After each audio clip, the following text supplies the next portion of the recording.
नमस्कार दोस्तों, भोजपुरी के पावर स्टार पवन सिंह का एक और न्यू गाना आने वाला है जो काफ़ी हिट करने वाला है। बारिश बन जाना इस गाने का नाम है, जो हिंदी से रिलेटेड एक गाना है।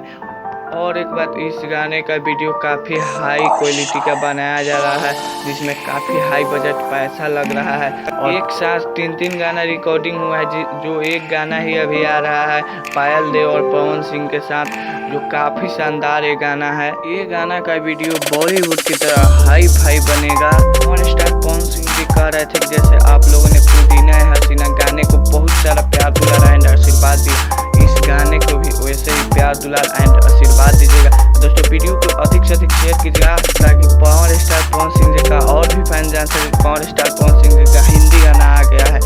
और मेरे चैनल पर है तो मेरे चैनल को सब्सक्राइब करके बेल आइकन को प्रेस करिएगा ताकि भोजपुरी से रिलेटेड न्यू अपडेट जल्द लाते रहूँ आप लोगों के लिए।